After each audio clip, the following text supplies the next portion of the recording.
উলামায়ে আরব সবাই একমত, এটা ইজমায়ে উম্মাহ। মান আনকারা হাদিসান সহিহাম মিন আহাদিসি রাসূলিল্লাহ সাল্লাল্লাহু আলাইহি ওয়াসাল্লাম قد ثبتت صحته عند المحدثين بالاتفاق فهو كافر। আল্লাহ রাসূলের একটা সহিহ হাদিস যেটা সকল মুহাদ্দিসদের নিকট সহিহ, ওইরকম একটা সহিহ হাদিসকে যে অস্বীকার করবে সে কি?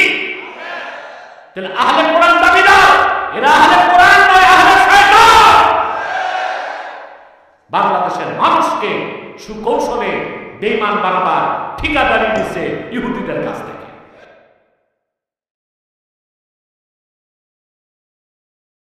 আমরা এসেছি শুধুমাত্র আল্লাহ তার হাবিবের রেজামন্দি হাসিল করতে, ইহকালীন কল্যাণ এবং পরকালীন মুক্তির পাথেয় অর্জন করতে, ঠিক না? আল্লাহওয়ালা আরিফুলগণ বলেন গেজা খাদ্য দুই প্রকার। আম্মাল গেজাউ ফাহুয়া নাওআন, গেজাউন তাকুমু বিহিল আবদান ওয়া গেজাউন তাকুমু বিহিল আরওয়াহ। এক প্রকার খাদ্য যা খেলে মানুষ বেঁচে থাকে, দেহ ঠিক থাকে, না খেলে ক্ষুধা লাগে, দেরি করলে মরে যায়। ওয়া গিযাউন তাকুমু বিহিল আরওয়াহ, আরেক প্রকার খোরাক আছে যা গ্রহণ করলে রুহটা শক্তিশালী হয়। কয় প্রকার খাদ্য? গিযাউন তাকুমু বিহিল আবদান, গিযাউন তাকুমু বিহিল আরওয়াহ। মানুষের দেহটাকে আল্লাহ রাব্বুল আলামিন মাটির সারনির্যাস থেকে তৈরি করেছেন, সেজন্য দেহের সব খাদ্য আসে মাটি থেকে। চাল ডাল গম শাক সবজি ফল ফলাদি সব মাটি থেকে আসে। অপরদিকে রুহটা এসেছে আসমান থেকে, আল্লাহর কাছ থেকে। রুহের খোরাকটাও এসেছে লাউহে মাহফুজ থেকে। সুবহানাল্লাহ। দেহটা মাটি থেকে, খাদ্যটাও, রুহটা আকাশ থেকে। গেজায় রূহ এটাও এসেছে আকাশ থেকে। সুবহানাল্লাহ বলবেন না? যে ব্যক্তি বেঈমান, কাফের মুশরিক, তার অন্তর মৃত। যে ব্যক্তি ঈমানদার নেককার, তার অন্তর জিন্দা এবং সুস্থ। আর যে লোকগুলো ঈমানদার কিন্তু গুনাহগার, তাদের অন্তরগুলো জিন্দা কিন্তু অসুস্থ। আমাদের অন্তর কোন প্রকার? অসুস্থ, মৃত না। কাফেরের অন্তর মৃত, ঈমানদার নেককারের অন্তর জীবিত এবং সুস্থ। আর আমাদের অধিকাংশ মুসলমানেরটা জীবিত তবে অসুস্থ।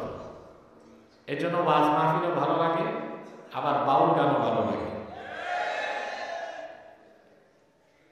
মসজিদও যায়, আবার কনসার্টেও যায়, মাহফিলও আসে, বৈশাখী মেলাতেও যায়। কারণ আমাদের অন্তর কি? পিছনে হইচই কেন? আওয়াজগুলো বন্ধ করা যায় না? খাওয়া দাওয়ার ব্যবস্থা আছে নাকি? এই কিছু বাঙালি আছে শুধু খাইতে আসে। এগুলোর মুখে সুপারগুলো দিয়া কষ্টিক লাগানো, আমি নামলে খাবার দিবা। এটি বেশি না, 2-4টা আসে। এগুলোর নফসে খাওয়া মা, খাবার ছাড়া কিচ্ছু বুঝে না। কিন্তু 2-4টার কারণে ডিস্টার্ব হয় হাজার হাজার মানুষের। কোনো ডিস্টার্ব চলবে না। প্রিয় ভাইরা, তো অন্তরের যে রোগ, আমাদের অসুস্থ না? হার্টের ডিজিজের জন্য মানুষ কার্ডিওলজিস্টের কাছে যায়, ডাক্তার। তা আমি অন্তরের যে রোগের কথা বলছি, পৃথিবীর সব হার্ট স্পেশালিস্ট এক জায়গায় আনলেও আপনার একটা ওষুধ দিতে পারবে না। হার্টের এই রোগের ঔষধের জন্য যেতে হবে আল্লাহ বুজুর্গ মানুষের কাছে। বিশ্ববরণ্য সুফি সাধক ইব্রাহিম খাওয়াস রাহমাতুল্লাহ বলেছেন, দাওয়াউল কুলুবে খামসা, মানুষের অন্তরে যদি অসুস্থ হয় রোগ মুক্ত করার জন্য 5টা ঔষধ মাত্র।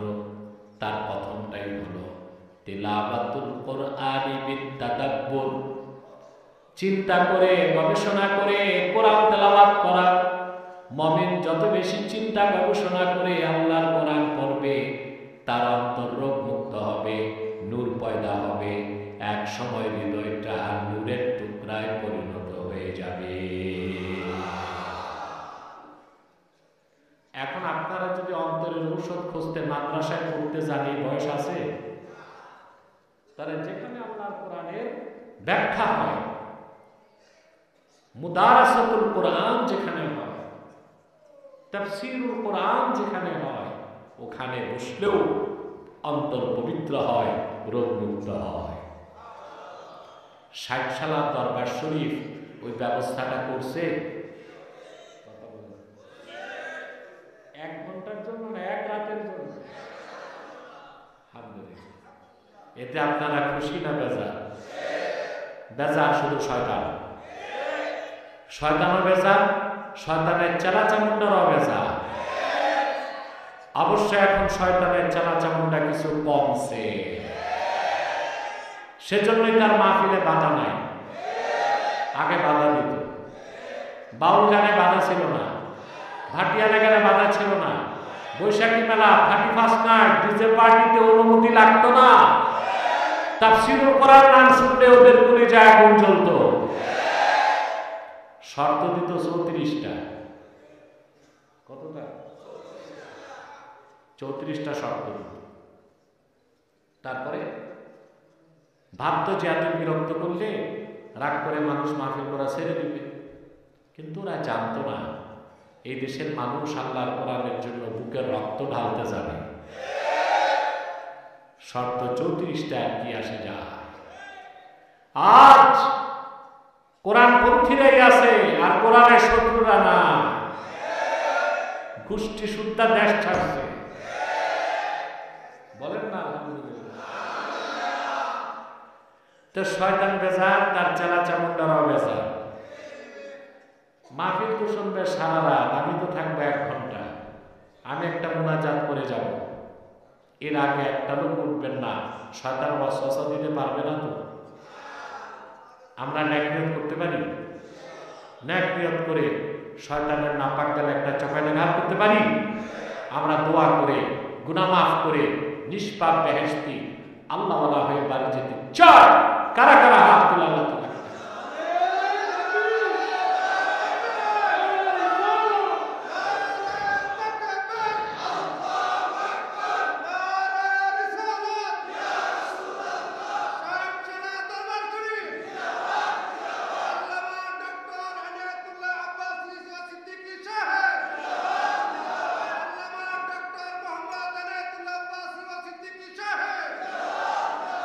আল্লাহ কবুল করুন, আল্লাহ মঞ্জুর করুন।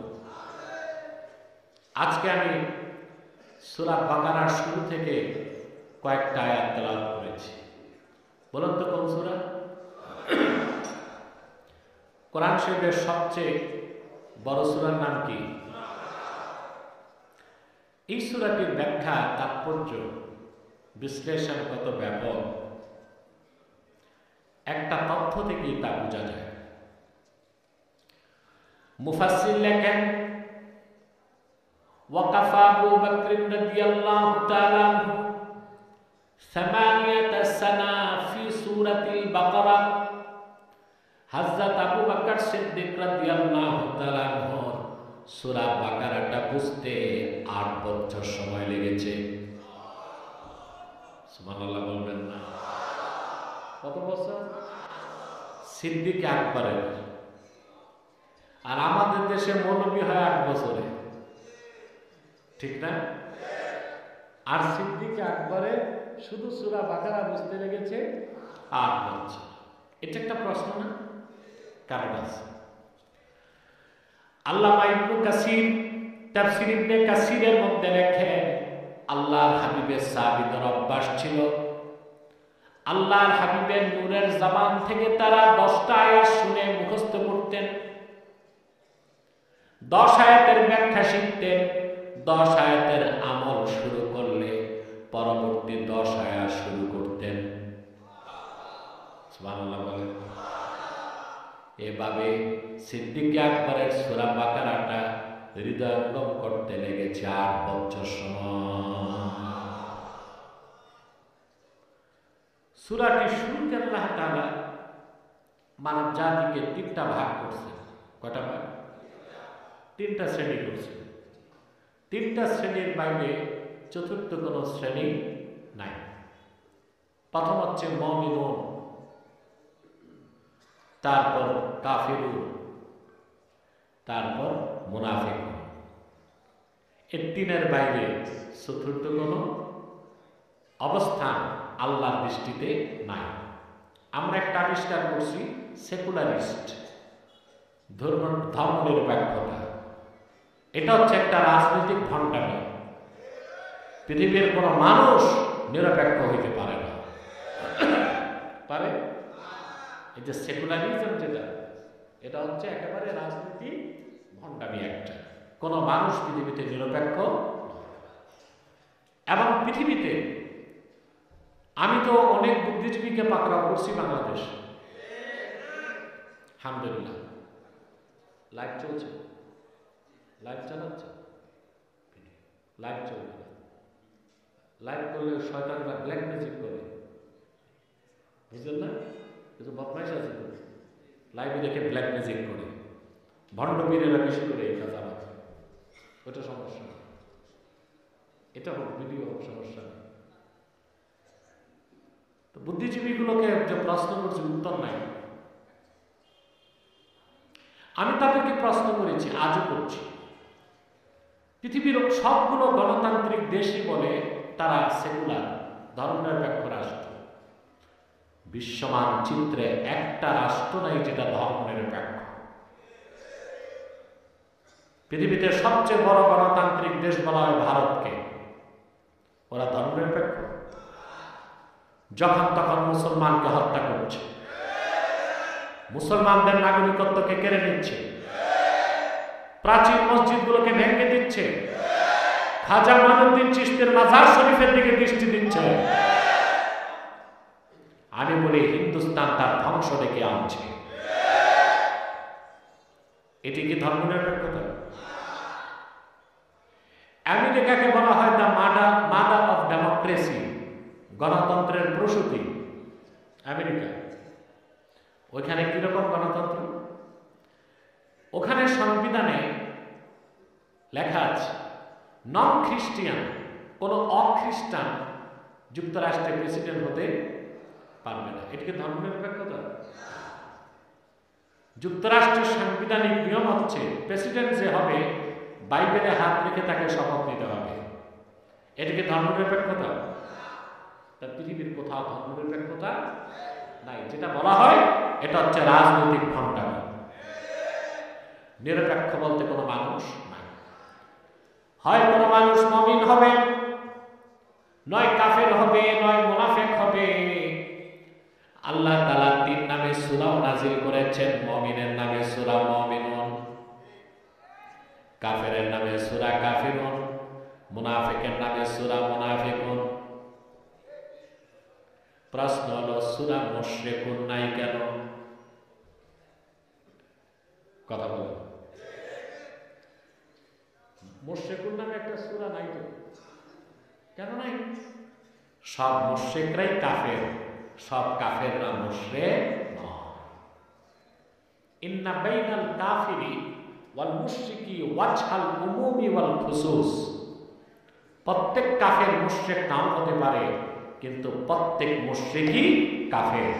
এই জন্য কাফেরদের মধ্যেই তো মুশরিকরা আছে, আলাদা তাদের নামে কোনো সূরা নাই। কথা বুঝতেছেন? মানুষ কয় শ্রেণী? হয় মুমিন নয় কাফের নয়। আল্লাহ রাব্বুল আলামিন কোরআন কারীমে সুস্পষ্ট বার্তা দিয়েছেন, একমাত্র পরকালে মুক্তি পাবে, নাজাত পাবে, সফল হবে তারাই যারা ঈমান এনে মুমিন হবে। আল্লাহ পাক বলেন, কদ আফলাহাল মুমিনুন, নিশ্চিত সফলতা লাভ করেছে মুমিনগণ। অন্যত্র তিনি বলেন, কদ আফলাহা মান তাযাক্কা ওয়া যাকারা ইসমা রাব্বিহি ফাসাল্লা, নিশ্চিত সফলতা লাভ করছে সেই। কদ আফলাহা মান তাযাক্কা আয় তাহহারা কলবাহু মিনাশ শিরকি ওয়াল কুফরি ওয়াদ দানাস, যে তার হৃদয়কে পবিত্র করলো শিরক থেকে, কুফর থেকে, বাতিল আকীদা থেকে। অর্থাৎ সফলতা শুধু মুমিনের জন্য, সফলতা শুধুই ঈমানের পথে, বলেন সুবহানাল্লাহ। যার ঈমান নাই সে কোনোদিন সফল হতে পারে। টাকা আছে, পয়সা আছে, জনসমর্থন আছে, বিত্ত বৈভব আছে, সম্পদের প্রাচুর্য আছে, ডিগ্রি আছে, স্লোগান আছে, সুনাম আছে, ঈমান নাই যা, আল্লাহর কাছে তার 2 পয়সার মূল্য না আছে, তার চেয়ে ক্ষতিগ্রস্ত কেউ। আল্লাহ রাব্বুল আলামিন কোরআন কারীমে বলেন, কুল হাল নুনাব্বিউকুম বিল আখসারিনা আমালা আল্লাযীনা দাল্লা সা'য়ুহুম ফিল হায়াতিদ দুনিয়া ওয়া হুম ইয়াহসাবুনা আন্নাহুম ইউহসিনুনা সুনআ। আল্লাহ রাব্বুল আলামিন বলেন, প্রিয় হাবিব মুহাম্মদ সাল্লাল্লাহু আলাইহি ওয়াসাল্লাম, আপনি বলুন মানব জাতিকে, আমি কি তোমাদেরকে বলবো না সবচেয়ে ক্ষতিগ্রস্ত এই আকাশের নিচে কারা? যারা ঈমানের দৌলত থেকে বঞ্চিত, তাদের সমস্ত চেষ্টা প্রচেষ্টা ব্যয় করলো দুনিয়ার পিছনে, জীবনটা বন্ধ করে দিল, অথচ তারা তাদের কাজগুলোকে খুব ভালো মনে করে, কিন্তু ঈমান নাই। আল্লাহ বলেন, এই আকাশের নিচে তাদের চেয়ে ক্ষতিগ্রস্ত আর কেউ নাই। তা আমাদের 3 শ্রেণীর মধ্যে কোন শ্রেণীতে থাকতে হবে? জোরে বলেন, মুমিন। আল্লাহ শুরুতেই বলেন, আল্লাযীনা ইউমিনুনা বিল গায়বি ওয়া ইউকিমুনাস সালাতা ওয়া মিম্মা রাযাকনাহুম ইউনফিকুন। আল্লাহ বলেন, মুমিন কারা? আল্লাযীনা ইউমিনুনা বিল গায়ব, যারা বিশ্বাস স্থাপন করে গায়বের উপর। কিসের উপর? গায়ব অর্থ কি? জোরে বলতে হবে। ভুল, একেবারেই ভুল, একেবারেই ভুল। গায়ব অর্থ অদৃশ্য না। আমাদের দেশের 98 জন গায়ব অর্থই জানে না, কিন্তু এলমে গায়বের মাসালা নিয়ে ঝগড়া ঠিকই করে। অর্থ জানে না, গায়ব ঝগড়া ঠিকই এলমে গায়বের মাসালা। গায়ব অর্থ যদি অদৃশ্য হয়, ইনভিজিবল, তাই যে বাতাস নাকে লাগতেছে, এটা কি দৃশ্যমান না অদৃশ্য? অদৃশ্য যদি গায়ব হয়, তো বাতাসকে কি বলতে হয়? গায়ব। তো নাকে দিয়ে ঢুকে কি? তাহলে অদৃশ্যকে গায়ব বলা যাবে না। গায়ব অর্থ কি? ইমাম খাজেন তাফসীর খাজেনে লিখেছেন, এই আয়াতের ব্যাখ্যাতে ইমাম খাজেন লিখেছেন, কুল্লু মা গাবা আন হাওয়াসিল খামসা, প্রত্যেক সেই জিনিস যা পঞ্চ ইন্দ্রিয় থেকে দূরে, দেখা যায় না, ছোঁয়া যায় না, ধরা যায় না, অনুমান করা যায় না, অনুভব করা যায় না, নাকে শোনা যায় না, কানে শোনা যায় না, স্পর্শ করা যায় না, পঞ্চ ইন্দ্রিয় থেকে দূরে যা, ওইটাই গায়ব। হতে পারে তা বহু দূরে, হতে পারে তা অনেক কাছে। যেমন 9 কোটি 30 লক্ষ মাইল দূরে সূর্যটা, এটা গায়েব না? গায়েব। ইন্দ্রিয় কয়টা? 2টায় ধরছে, চোখে আর চামড়ায়। কথা বলে না। আমি কি কবরস্থানে না মাহফিলে? আপনার মনে ভুলে গেছেন মাহফিলে আছে। আমাকে একটু সাপোর্ট দিতে হবে। ঘুমাটা তো আমি কি একটু টেস্ট করতে পারি? কে কে ঘুমান হাত উঠান।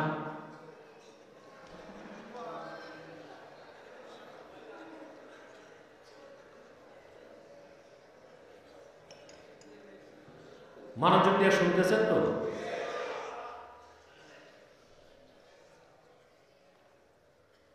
অদৃশ্যকে গায়েব বলা হয় না। আপনি একটা তর্জমা করতে পারেন অজানা। কি বলতে পারেন? পঞ্চ ইন্দ্রিয় যেটাকে স্টেজে লাফালাফি, দৌড়াদৌড়ি, ম্যারাথন কিছু চলবে না। চুপচাপ বসবেন। পঞ্চ ইন্দ্রিয় যেটাকে ধরতে পারে না, দেখতে পারে না, ছুতে পারে না, অনুমান করতে পারে না, অনুভব করতে পারে না, ওইটাই কি? গায়েব। হতে পারে দূরে, হতে পারে 9,30,00,000 মাইল দূরে সূর্য, 15 কোটি কিলোমিটার। আলোর গতি সেকেন্ডে 1,86,000 মাইল। সূর্য থেকে পৃথিবীতে আলো আসতে টাইম লাগে 8 মিনিট 20 সেকেন্ড। এত দূরে সূর্যটা কি আমাদের কাছে গায়েব? কয়টা ইন্দ্রিয় ধরছে?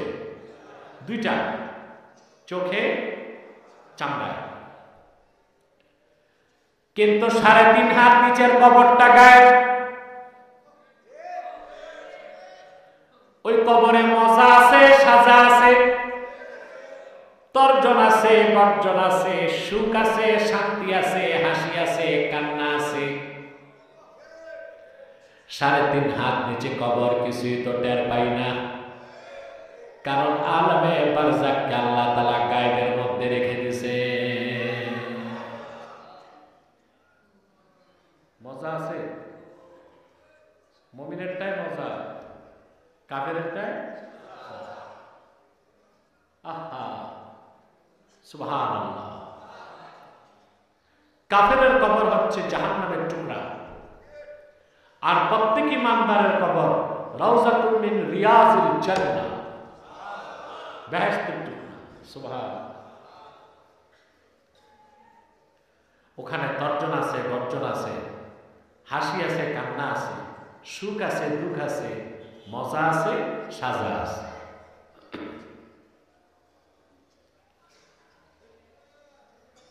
আল্লাহর হাবিব ইরশাদ করেছেন, হাদিসটি বাইহাকী রওয়ায়াত করেছেন, প্রত্যেক মানুষকে কবরে দাফন করার পরে, সুয়াল জবাবের পরে মাটি একটা চাপ দিবে। ডান দিকের হাড় হাড্ডিগুলো বাম দিকে চলে যাবে, বাম দিকের হাড় হাড্ডি ডান দিকে চলে যাবে। বনি আদম এমন জোরে চিৎকার দিবে ব্যথায়, রাসূলুল্লাহ সাল্লাল্লাহু আলাইহি ওয়াসাল্লাম বলেছেন, দুনিয়ার পশ্চিম থেকে পূবে তার আওয়াজ চলে যাবে। কেউ শুনবে না, সবাই শুনে, শুধু শুনে না ইল্লা সাকালাইন, জিন আর মানুষ। কবরে এত জোরে বান্দা চিৎকার দেয়, পশ্চিম থেকে পূবে আবার চলে যায়। আমরা শুনতে, জিন শুনতে, পশুরা শোনে, পশুরা। এখন কোন নাস্তিক, অ্যাথিস্ট আছে না দেশে? মনে রাখবেন, 2 পাতা বিজ্ঞান যেগুলো পড়ে এগুলোই নাস্তিক হয়। এসব বাদেন না। ভার্সিটিতে যায়, পিএসসিতে বসে গাঁজা খায়, নকল করে, পিস্তলবাজি করে। এরা 2 পাতা বিজ্ঞান পড়ে নাস্তিক হয়। আর যারা পুরো বিজ্ঞান পড়ে, আমার আল্লাহর কুদরতের সামনে তাদের মস্তক নত হয়ে যায়। ঠিক না? এখন কোন নাস্তিক আমাকে বলতে পারে, এত জোরে কবরবাসী চিৎকার দেয়, দুনিয়ার পশ্চিম থেকে পূবে চলে যায়, তো মানুষ শুনবে না কেন? বলতে পারে এটা তো নন সায়েন্টিফিক স্টেটমেন্ট, অবৈজ্ঞানিক কথা না, এটাই বৈজ্ঞানিক কথা। কোরআন হাদিসের সামনে ১,৫০০ বছর পরে বিজ্ঞান তার মস্তক নত করে দিয়েছে। পদার্থ বিজ্ঞান বলে যে কোনো শব্দের কম্পন যদি সেকেন্ডে 20-এর কম হয়, সেই ক্ষীণ আওয়াজ মানুষ শুনবে না। আর কোন শব্দের কম্পন যদি সেকেন্ডে 20,000-এর বেশি হয়, ওই তীব্র আওয়াজটা মানুষ শুনবে না। আওয়াজ পাইছেন? কথা বলেন। আমি পদার্থে আঘাত করছি, এটা বাতাসে কম্পন সৃষ্টি করছে, শব্দটা বাতাসে ভাসতে ভাসতে আপনার কানে গেছে। তো বিজ্ঞান বলে কোন পদার্থের কম্পন যদি সেকেন্ডে 20-এর কম হয়, ওটা মানুষ শোনে না। এই জন্য কানের গোড়ায় পিঁপড়া হাঁটে, ওর পাওয়ের আওয়াজ পান, ওটারও কম্পন আছে, কিন্তু সেকেন্ডে 20-এর কম। সুবহানাল্লাহ। আর কোন পদার্থের কম্পন যদি সেকেন্ডে 20,000-এর বেশি হয়, ওটা মানুষ শুনবে না। কবরে মানুষটা যে চিৎকার দেয়, তার কম্পন তো সেকেন্ডে 20 কোটিরও বেশি, মানুষ শুনবে না। এটাই যৌক্তিক, এটাই সায়েন্টিফিক, এটাই বিবেকের দাবি। সুবহানাল্লাহ। এই জন্য বলছি, 2 পাতার বিজ্ঞান পড়লে নাস্তিক হয়, আর পুরা বিজ্ঞান পড়লে কোরআন হাদিসের সামনে মস্তকটা নত হয়। বলে সুবহানাল্লাহ। প্রত্যেককে শুধুমাত্র আল্লাহর ওলি যারা আউলিয়াউর রহমান, শুহাদা, তাদেরকে মাটি চাপ দিবে না, মুমিনদেরকে চাপ দিবে। এই কথা শুনে আম্মা জান আয়েশা রাদিয়াল্লাহু তাআলা আনহা কান্না করতে লাগছে, নিজের জন্য না, সন্তানদের জন্য। আমরা আম্মা জান আয়েশার সন্তান না? সুবহানাল্লাহ। আম্মা জান খাদিজার সন্তান না?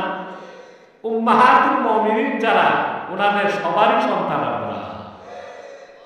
হযরত আয়েশা কাঁদতেছেন, রাসূলুল্লাহ সাল্লাল্লাহু আলাইহি ওয়াসাল্লাম বললেন, আয়েশা কান্না করছো কেন?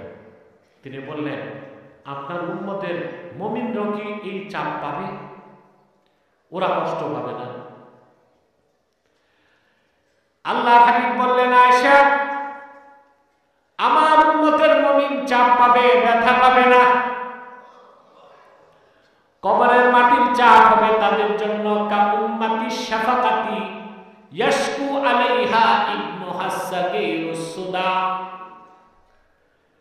কবরের মাটিটা হয়ে যাবে আমার মুমিন উম্মতের জন্য দয়ালু মায়ের মতো। সন্তান যেমন মায়ের কাছে এসে বলে, মা মাথায় ব্যথা, একজন দয়ালু মা সন্তানের মাথাটা সিনার মধ্যে রেখে আলতোভাবে চাপ দিয়ে দেয়। মায়ের কোমল হাতের চাপে সন্তান মায়ের বুকে তো ঘুমায় যায়। আল্লাহর হাবিবের হাদিসের অর্থ হচ্ছে, মুমিনকে কবরের মাটি যখন চাপ দিবে, মুমিন এত আরাম পাবে, মায়ের হাতের কোমল চাপের মতো এমন সুখের নিদ্রায় ঘুমায় যাবে, ইসরাফিলের সিংহায় ফু দেবার আগে তার সুখের নিদ্রা আর ভাঙবে না। এরকম একটা জীবন চান? কি লাগবে? ঈমান। সুবহানাল্লাহ। আমল তো পরে, আগে লাগবে কি? তাহলে কবরটা গায়েব, এর জন্য আমরা ওখানে সুখ শান্তি আছে দেখি না, কাফেরের কবরে শাস্তি হয় দেখি না। অতএব আপনি যদি মুমিন হতে চান, খাঁটি ইমানদার হতে চান, সফলতা চান, প্রথম আপনার লাগবে ঈমান। এখন ঈমান অর্থ কি? কি কি বিশ্বাস? সারা রাত পার হবে। কি কি বিশ্বাস যদি বলতে থাকি, রাত পার হবে না। আমার কাছে একজন ব্যক্তির সংখ্যা আছে, এটা দিলে 30 সেকেন্ড লাগে। বলবো? সে মহান ব্যক্তি ইমাম আযম আবু হানিফা রাহমাতুল্লাহ। ঈমানের ব্যাখ্যায় তিনি বলেন, আল ঈমান হুয়া মুজাররাদু তাসদীকি রাসূলিল্লাহ। শুধু আল্লাহ রাসূল মুহাম্মদ সাল্লাল্লাহু আলাইহি ওয়াসাল্লামের রিসালাতকে মনে প্রাণে বিশ্বাস করার নাম হলো ঈমান। সুবহানাল্লাহ। আর সংখ্যা লাগে? 30 সেকেন্ড লাগছে। ইমাম আযম আবার ব্যাখ্যা করে দিয়েছে, সেটা কিভাবে? বিমা জাআ বিহি মুহাম্মাদুন সাল্লাল্লাহু আলাইহি ওয়াসাল্লাম লিমাযা নূরাতান, আল্লাহর আখিরি নবী, নবীগণের মাথার তাজ আমার নূর নবীজি মুহাম্মদ মুস্তাফা সাল্লাল্লাহু আলাইহি ওয়াসাল্লাম আল্লাহর পক্ষ থেকে যা কিছু এনেছেন, যা কিছু বলেছেন হাদিস, যা কিছু নীতি নির্ধারণ করেছেন সুন্নাহ, সেই কোরআন, সেই হাদিস, সেই সুন্নাহ বিনা প্রশ্নে চোখ বন্ধ করে বিশ্বাস করার নাম হলো ঈমান। বাস, শেষ। আর কোনো সংজ্ঞা লাগবে না। আর যদি এই সংজ্ঞার বাইরে যায়, ইমানে মুজমাল, ইমানে মুফাসসাল, ঠিক না? ইমান আনতে তো কালেমা তাইয়্যিবা, কালেমা শাহাদাত পড়তেই হবে, ইমানে মুজমাল, ইমানে মুফাসসাল বিশ্বাস করতেই হবে। কিন্তু এক কথায় মনে রাখতে, এক লাইনে বলে দিলাম, ইমান হচ্ছে কথা বলেন। তাই শুধু কোরআন বিশ্বাস করলে ইমান হবে না, হাদিসও বিশ্বাস করতে হবে। বাংলাদেশে একটা ফেরকা বের হয়েছে, আহলে কোরআন। আহলে হাদিস না, ওটা আহলে হাদিস জঘন্য, আহলে কোরআন। এরা শুধু কোরআন বিশ্বাস করে, হাদিস বিশ্বাস করে না। এগুলোর একটা ঠাকুর আছে, এটা ধরছিলাম আমি 2 বছর আগে, মনে আছে? এটা বাংলাদেশের বড় বড় আলেমকে যে এসে অপমান করছে, ফোন করে আমি আসতেছি। আমাদের তো সে আলেমরা কিন্তু আসলেই সহজ সরল, কাশেম ও ভিডিও নিয়ে যায়, মুহূর্তের মধ্যে আলেমদেরকে প্রশ্ন করে ভিডিও করে ছেড়ে দিত যে আমার কাছে অমুক আলেম হেরে গেছে। আমি নাম বলবো না, টপ ক্লাসের হাটহাজারি গেছে, যাত্রাবাড়ি গেছে, অনেক স্কলার শাইখদের কাছে গেছে, এইভাবে অপমান করছে। আমাকে আসতে চেয়েছে আমার কাছে, আমি বলছি আসুন, আমার সাথে বাহাস করবে। আমি বলেছি যারা হাদিস অস্বীকার করে তারা মুসলমান না, কাফের। ও বলছে আমার কাছে আব্বাসী মঞ্জিলে আসবে। আমি চিন্তা করলাম যে কাফের মুশরিক নাস্তিকরা আমার নাম শুনলে ভয় পায়, অনলাইনে বসতে চায় না আমার সাথে, ও অফলাইনে কেন আসবে? পরে দেখলাম আসল ঘটনা। ক্যান্টনমেন্টে যে নারায়ণগঞ্জের পুলিশ সুপারকে ফোন দিয়েছে, ফোর্স দিয়েছে 12 জন পুলিশ। সকাল 10টায় আমার এখানে বাহাস, 9টায় গেছে ডিসি সাহেবের বাংলোতে। SP ready, DC ready. তখন এমপি ছিল আমার শত্রু বিরুদ্ধে, নামটা বললেন না, ও ভাগছে, বলাইছে, শুনছি বোরকা পরে গেছে।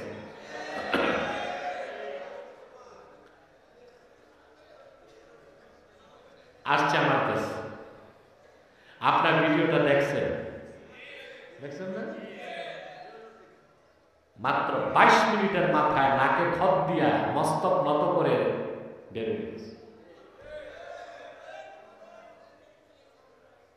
কত জঘন্য তাদের কথা। তারা বলে বুখারী মুসলিম সহ সব হাদিস জাল,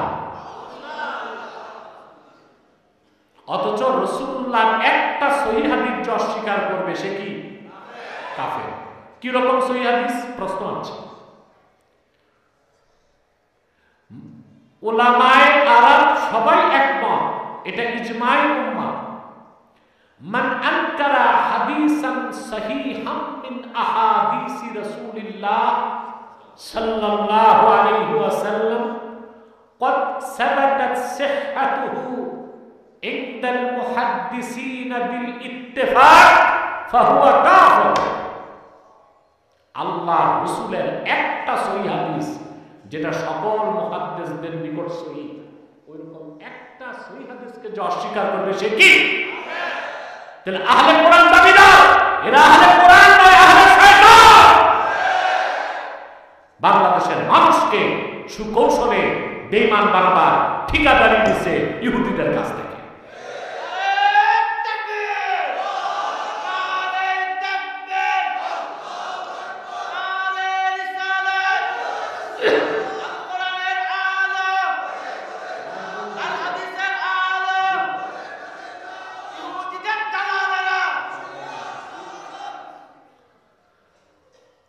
মাইকম্যান কই আসো?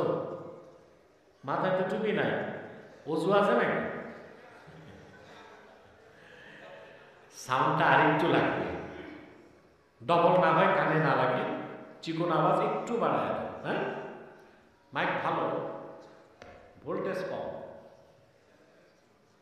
সম্মানিত শুধু কথা শুনতেছেন? তাহলে ইমানের সংজ্ঞা কি?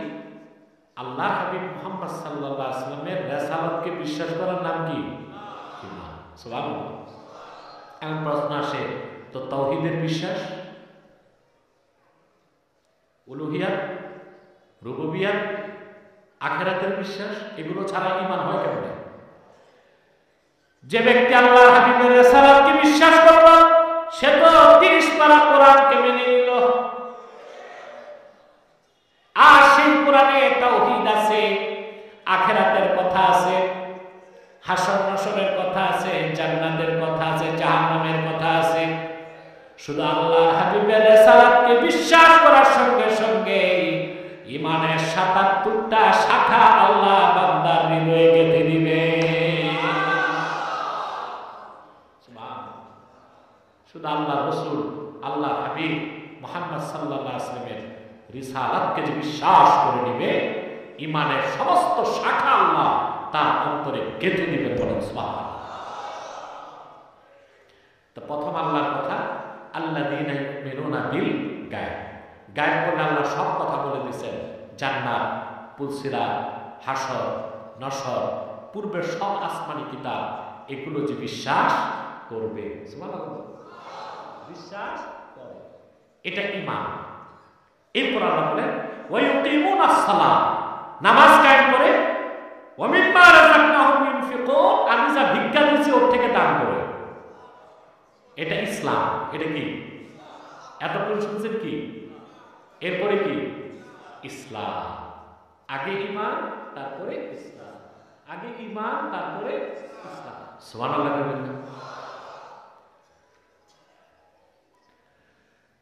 আমার ভাইরা,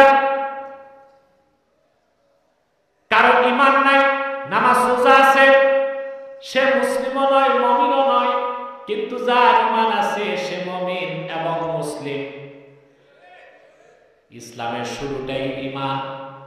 সেজন্য কোরআন কারীমে আল্লাহ তাআলা কোন কাফের মুশরিকদেরকে মুসলিম হতে বলেন নাই, কাফের মুশরিকদেরকে বলেছেন ঈমান আনো, আর ঈমানদারদেরকে বলেছেন মুসলিম হও, ইসলামে প্রবেশ করো। আমার কথাটা বুঝলেন? মনে হয় না? আবার বলছি, কোরআন কারীমের কোথাও আল্লাহ তাআলা কাফের মুশরিকদেরকে বলেন নাই মুসলিম হও, তাদেরকে বলেছেন মুমিন হও, আর মুমিনদেরকে বলেছেন মুসলিম হও। তা আগে কি? ঈমান, তারপরে কি? ইসলাম। সুবহানাল্লাহ। দেখতে দেখতে 1 ঘন্টা গেছে, আর আর আর 15 মিনিট কষ্ট দেব ইনশাআল্লাহ।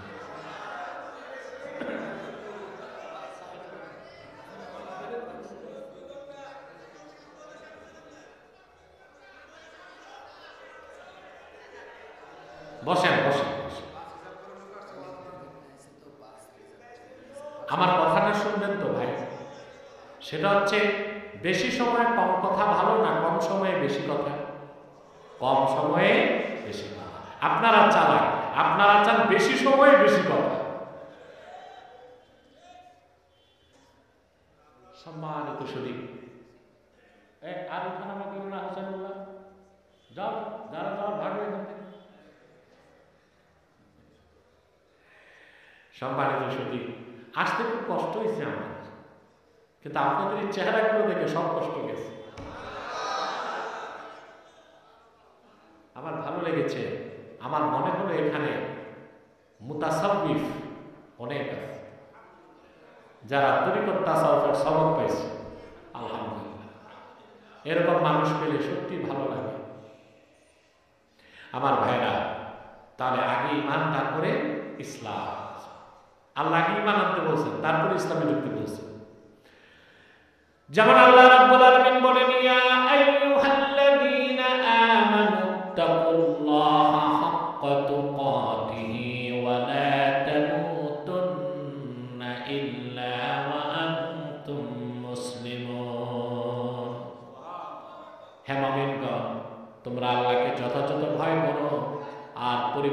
মুসলিম না হয়ে মৃত্যুকে আলিঙ্গন করো না।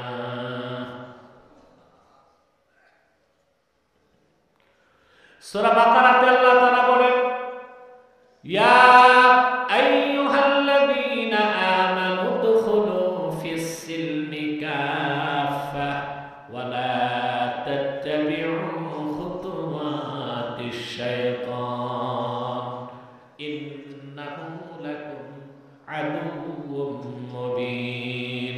হে ইমানদারগণ, তোমরা যারা ঈমান এনেছো পরিপূর্ণভাবে ইসলামে প্রবেশ করো। প্রশ্ন নাকি? প্রশ্ন সব তার কাছে যাবে, যদি সে মনে করে উত্তর দরকার আমাকে দিবে। আমি কমিটি যদি সিলেক্ট করে তাই উত্তর দিব। কারণ অনেক সময় অনেক রকম প্রশ্ন করে মানুষ, বুঝেন না? তো এগুলো তো দেখা যায় আমি তো উত্তর দিয়ে যাবো, আমার সামনে তো দাঁড়াবে না, পরে কমিটিকে খাসাবাদ দিতে হবে। তো এরা দেখবে, এরা বুঝবে, বললে আমি উত্তর দিব, আমার কাজের উত্তর দেওয়া। আলহামদুলিল্লাহ, আল্লাহ হাবিব মুহাম্মদ সাল্লাল্লাহু আলাইহি ওয়াসাল্লামের জুতা মোবারকের সদকায় বাংলাদেশে মাঠে ময়দানে প্রকাশ্যে যত প্রশ্নের উত্তর দিছি কোনো মৌলবী উত্তর দিতে পারে না। আলহামদুলিল্লাহ। এখন তো দেখি স্কলারের অভাব নাই, 200 প্রশ্ন উত্তর দিয়ে দিচ্ছে দলিল ছাড়া। এটা সহজ না? কোনো দলিল নাই, প্রশ্ন করতেছে উত্তর দিচ্ছে, জায়েজ না জায়েজ, হ্যাঁ না, হুম হ্যাঁ। কি বলে? এটা সহজ না? খুব সহজ তো, দলিল লাগে না। হ্যাঁ না, জায়েজ না জায়েজ, হুম হ্যাঁ, বাস হয়ে গেছে। মস্ত বড় স্কলার, খুঁজলে দেখবেন স্ক্রু ড্রাইভার।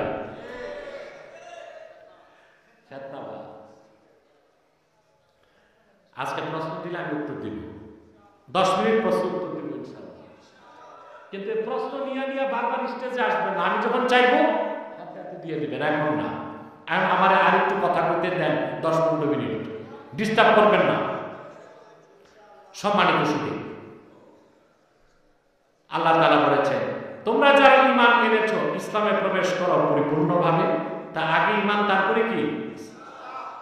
তাহলে এখন তো স্বাভাবিক প্রশ্ন আসে, ইসলাম অর্থ কি? তাই ঈমানের অর্থ তো বুঝছি। আমাদের দেশে দেখবেন রাজনৈতিক নেতারা যখন মাইক পায়, এরা খুব সুন্দর সুন্দর ওয়াজ করে, কথা বলেন। আপনাদের বিবারে একটা ভণ্ড ছিল, এক এমপি ছিল, এই স্টেজে যায় ওয়াজ করত। আমাদের নারায়ণগঞ্জে একটা ছিল, আলেম বসায় 1 ঘন্টা সে বক্তব্য দিত। খোঁজ নিলে দেখা গেছে এশার নামাজটাও পড়ে নাই, স্টেজের পিছনে সিগারেট টানছে। আলেমদেরকে বসায় নসিহত খয়রাত করে। এরা মাইক পেলে বলে, ভাই সব ইসলাম অর্থ শান্তি, বলে না? কিন্তু দেখা যায় সমাজে সব অশান্তির মূলে এসে, অশান্তির মূলে আসলে ইসলাম অর্থ কি বুঝে নেন? বিশ্ববরণ্য মুফাসসির ইমাম ফখরুদ্দীন রাজি তাফসীরুল কবীরের মধ্যে লেখেন, ওয়া আসলুহু মিনাস সিলমি হুয়াল ইনকিয়াদুজ যাহির মা শারতে ইনকিয়াদিল বাতিন। ইসলাম শব্দটা সিলমুন শব্দ থেকে, সিলমুন মানে বাহ্যিক আনুগত্য, তার মানে ঈমান আনার পরে শরীয়তের হুকুমগুলো মস্তক পেতে মেনে নেবার নাম ইসলাম। ঈমান আনার পরে আল্লাহ তার হাবিবের হুকুমগুলোকে বিনা প্রশ্নে মেনে নেবার নাম হলো ইসলাম। বলে সুবহানাল্লাহ। ঈমানের পর আল্লাহ দিলেন ইসলাম, মানে সবচেয়ে বড় আনুগত্য। সেটা কি? সালাত, 5 ওয়াক্ত নামাজ। ওয়া ইউকিমুনাস সালাত, নামাজ কায়েম করে। সুবহানাল্লাহ বলবেন না? আপনারা নামাজ পড়েন সবাই? নামাজীদের জন্য আমার একটা নসিহত থাকবে এখন, বেনামাজীদের জন্য একটা নসিহত। যারা 5 ওয়াক্ত নামাজ পড়েন, চেষ্টা করবেন প্রতি রাতে কমসে কম 4 রাকাত তাহাজ্জুদ পড়া যায় কিনা। হাদিস সাক্ষ্য দেয়, আল্লাহর মুমিন বান্দা যত বেশি তাহাজ্জুদে সেজদা করে, তাআল্লুক মা আল্লাহ, আল্লাহর সাথে তার সম্পর্ক তত বাড়তে থাকে। বান্দা যখন তাহাজ্জুদের সেজদায় চলে যায়, ওর মনে যত নেক ভাষণা কামনা আছে, আমার আল্লাহ রাব্বুল আলামিন সব কবুল ও মঞ্জুর করে নেবে। নামাজীদেরকে আল্লাহ বেহেশত দিবেন। নামাজি যারা তাহাজ্জুদ করবে, আল্লাহ বেহেশতে তাদেরকে খাস কামরা দিবেন। সুবহানাল্লাহ। আল্লাহ হাবিব ইরশাদ করেছেন, খাতিব তাবরিজি মিশকাতে রওয়ায়াত করেন, ইন্না ফিল জান্নাতি গুরাফা ইউরা যুহুরুহা মিন বুতুনিহা ওয়া বুতুনুহা মিন যুহুরিহা। আল্লাহর হাবিব বলেছেন, জান্নাতের মধ্যে এমন কিছু কামরা আছে যে কামরাগুলোর ভিতর থেকে বাহির দেখা যায়, বাহির থেকে ভিতর দেখা যায়। ফাকামা আরাবিয়্যুন ফাকালা লিমান হাযা ইয়া রাসূলুল্লাহ। এক বেদুইন সাহাবী দাঁড়িয়ে বললেন, ইয়া রাসূলুল্লাহ সাল্লাল্লাহু আলাইহি ওয়াসাল্লাম, বেহেশতের ভিতরের এই অনিন্দ সুন্দর অশ্রুতপূর্ব কামরাগুলো কার জন্যে? আল্লাহর হাবিব বললেন, লিমান আতাবাল কালাম ওয়া আত'আমাত তাআম ওয়া আদামাস সিয়াম ওয়া সাল্লা ফিল লাইলি ওয়ান নাসু নিয়াম। আমার উম্মতের মধ্যে ফরজ ওয়াজিব আদায় করার পরে যে উম্মত মুখের কথাকে পবিত্র করবে, সুবহানাল্লাহ, বেশি বেশি নফল রোজা রাখবে, মানুষকে খাওয়াবে, আর নামাজ পড়বে তখন মানুষেরা ঘুমায় থাকে যখন, এই চারটা কাজ যে করবে, আল্লাহ তারে শুধু বেহেশত দিবেন না, বেহেশতের ভিতরে সে দামি কামরা